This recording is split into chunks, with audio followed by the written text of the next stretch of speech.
Fellas, how's it going? It's your pal Zuko, and today we are talking about the Aisaka Taiga Tiger version from Freeing.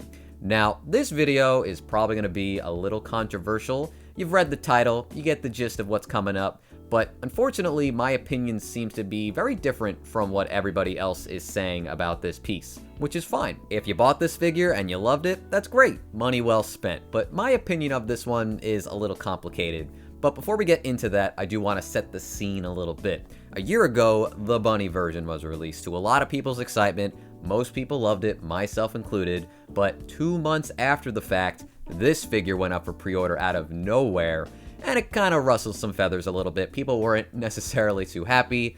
I was among that crowd, but as you can tell, I allowed Freeing to take me out back and club me over the head with this thing, and then take like $230 out of my wallet in the process. Why? Because I really adore this show and the character of Taiga. It's just who I am. I can't really help it. At the end of the day, collecting Taiga figures just makes me happy, and I have a certain level of like expectations on what they should deliver to make for a good figure. And I do want to stress, I don't think this is a bad figure. Just because I'm a little disappointed in it doesn't mean that it's bad, that it's not worth buying. But I do have some opinions on this figure that I want to talk about and express, and that's what this video is all about. But before we get into any of like the negatives of this figure, let's talk about the positives, because there are some really nice things about this figure. I gotta say, I think the face on this Tiger version is absolutely phenomenal. It is without a doubt one of the best, if not the best, Taiga face we've seen on a figure to date. And I know I've said something pretty similar about the bunny version as well, and that still holds true. The face on the bunny looks spectacular. However, I just think the Tiger version exceeds it. Like, not only does this look exactly like the anime, but they've managed to capture her personality so well within this figure. And I think it's to a degree where the pose is even better on the Tiger version compared to the bunny. The bunny version always gave me the impression of like reluctantly playing along, like someone put her in this outfit, asked her to do that cute claw pose, and then she did it, but she's kind of mad about it. The Tiger version seems like she's pissed off that you're even talking to her now that she's in this outfit and she's ready to attack you. That just seems so in character for her, and it really does make this piece feel a bit special. Now, you are losing one thing that the bunny figure has that the Tiger doesn't, and that is the lip gloss. The lips are a bit pronounced on the bunny figure. However, I think the way they sculpted her mouth more than makes up for it. You get to see her teeth, you get to see her tongue, and it's also just a face sculpt in general that's not really common among anime figures, so it has that uniqueness to it as well. Likewise, I think the Tiger ears are really nicely sculpted as well. I'm not going to say that the bunny ears are necessarily worse, they're very different. They're sleek, they're slender, they kind of like droop down a little bit to simulate the gravity aspect of it. However, I think the sculpting of like the fluffy bits, the paint that surrounds the ears, the black and the white and the yellow, it's all really well done. And surprisingly, these pieces don't have to be attached. It's actually just straight up assembled right out of the box. For some reason though, when you're opening the figure, there's a sealed compartment in the blister that's supposed to hold the ears, but the ears are already on her head, so the sealed blister is empty. And I gotta assume it's just because they like changed plans when this figure was coming out, but didn't want to like redesign the packaging. So when you open the figure, there's just gonna be nothing there. Don't worry about that. Moving on though, let's talk about the colors of the suit itself. They changed it from a white to a yellow, a very bright, vibrant yellow. And they also changed the gloves to be black instead of white as well. And what this means is that you're actually getting a little bit of contrast on the figure that wasn't really there on the original. So I gotta give them props. I do like this change quite a bit. The gloves are exactly the same in terms of the sculpting and the finishes, so both of them look really good.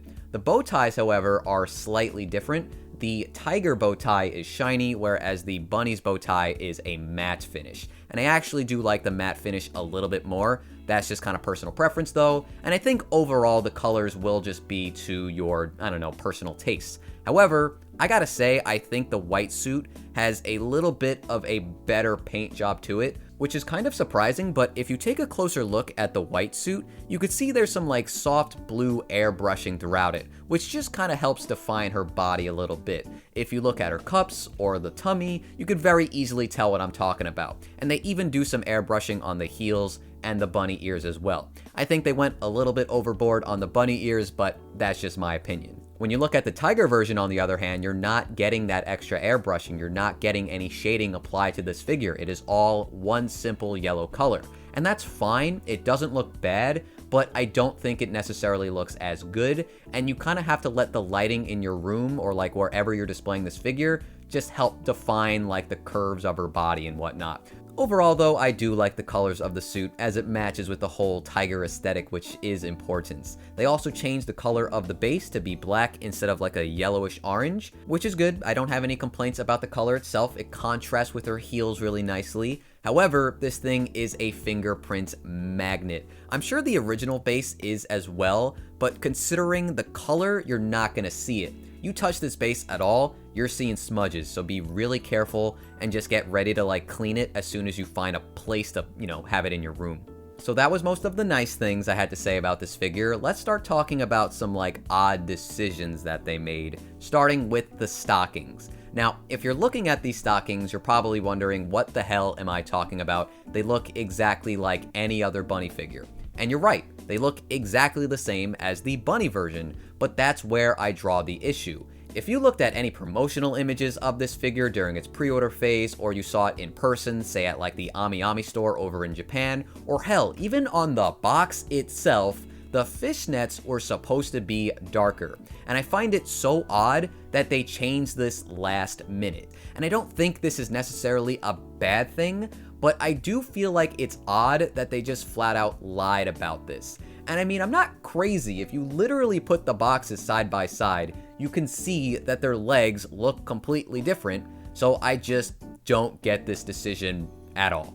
However though, where I start to draw some like actual problems with this figure starts at the tail. Now I've yet to talk about this tail. It's a pretty sizable chunk of plastic and the biggest departure between the two figures. And the execution of it is fine, like it looks okay. It's nowhere near as good as the ears are, and their attempt to make it look a little fluffy isn't really coming across very well. It's textured a little bit, or I don't even know if that's the right word, but there's like little indents and grooves on the tail that just kind of simulate some like roughness to a degree. And it makes the stripes on her tail look a little bit sloppy in execution, even though I don't think that's what's going on. But when you look at it, I don't think you'll really be impressed by this tail sculpt nor its paint job. I do wish they did a little bit more with the sculpt in general, maybe shaped it in like the shape of a heart, which would be really cute, but it's fine. It's not really offensive, but it's not really impressive either.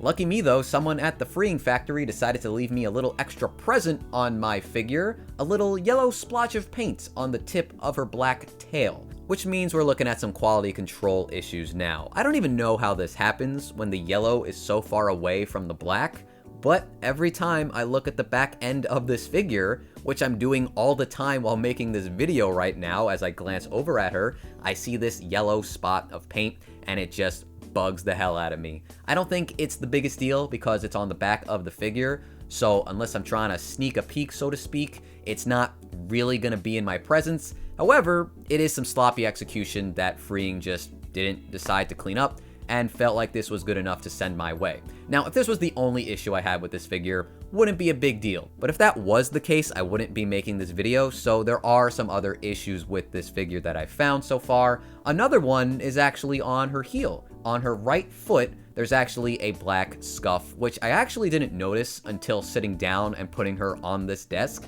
It seems stuck on there, and I don't want to take like a magic eraser to it because that will ruin the finish of like the shiny plastic. So yeah, not really happy about that. And in this case, it's actually on the front of the figure, so I will notice it more often. But let's talk about the last part of this figure that I've yet to mention, and that's her hair sculpt. Now, the sculpt itself looks pretty much identical to the bunny version, which is great. The hair is really important for Taiga, and I'm glad they took their really good hair sculpt and kind of just did it one-to-one here. However, it's not technically one-to-one, as I found two issues with it, one of which I think is pretty bad, but unfortunately for me, it's likely only on my figure. It's the third major aspect of quality control that I ran into so far, and that's the fact that if you look right here, where the hair is parting a little bit to allow the tail like to kind of poke through, the plastic itself is starting to split. It's like cracked. You can see that the paint is completely gone in this little area, and that is just a bummer. The figure at this point is actually damaged a little bit. while I can excuse the paint on the tail and the shoe even if they bother me a little bit, this is actually some damage and I'm not really happy about that. Now, luckily for you guys, you're probably not going to run into this issue, but that's why this is my opinion video, and I can talk about how I'm not necessarily that thrilled about the execution of my figure. But there is one thing that I do want to talk about that will be on your figure every single instance of this figure, and that's the color of her hair. For whatever reason, it's actually a duller brown, and it's very obvious when you take the two and put them next to each other, but if you only have the Tiger version, you're not really going to notice this. But it's just a fact that for some reason, they chose to make her hair a little less vibrant. I don't know why they did this, but funny enough, this happens like all the time on Freeing re-releases. For whatever reason, they put in a little less effort, but like just ever so slightly, so you might not notice it, but anybody who buys both figures will notice it pretty quickly. I think the most obvious instance of this was the Ryuko bunny from Kill la Kill. If you bought the one with the candy red suit, you were treated to a really colorful figure, but as soon as you compared the hair paints, it actually had much less blue applied to it, thereby making it have less shading and as a result, a less pretty figure overall. So ultimately, I think it's kind of hard to decide which figure is better, but the way I define it is like this. I think the bunny figure is the more well-rounded of the two. It is very solid, it is very inoffensive, there is nothing wrong with the execution of this figure, it is a great version of her. The Tiger version, on the other hand, has higher highs and lower lows. She has such a cute face, it is really hard to not like this figure from just a first glance, and the ears are really cute, the contrasting colors are really nice, but as you look a little bit harder, you start to find some cracks in the system, literally in my case, and I'm just not really super thrilled at some of the execution on this figure. Do I think it's that bad? No. Is it worth the price they were asking for? Hard to say. I've definitely seen worse, but I don't like how they're continuing a trend of just lower quality on re-releases for absolutely no reason. Will I sell this figure? No, but I am going to try and get a replacement for the couple of issues that I found on this piece, because I just bought this thing. It came in new, it's not used. I'm gonna try contacting Amazon Japan, see what they can do. If nothing, it's not that big of a deal. It's not the end of the world. I can live with these problems, but it's definitely solidified my opinion of Freeing as a company. You buy these figures mainly for the size, not necessarily the craftsmanship. As long as they look like the character, that's usually enough to make people happy. Unfortunately, their prices are only getting worse, and this is lucky enough to be retailed at 28,000 yen, so still reasonable, back when they had reasonable prices. So if you like this figure, it shouldn't cost you that much. But that's my weird, slightly disappointed review of this figure. Unfortunately, it didn't live up to the hype for me, but let me know in the comments if you agree with any of my statements, if you picked up this figure and you didn't get as unlucky as I did, or I guess anything else you want to tell me. I'll be sure to read it. Thanks for watching this one. If you enjoyed the video, be sure to like it, subscribe to the channel for more, and until next time, I'll see you later. Bye.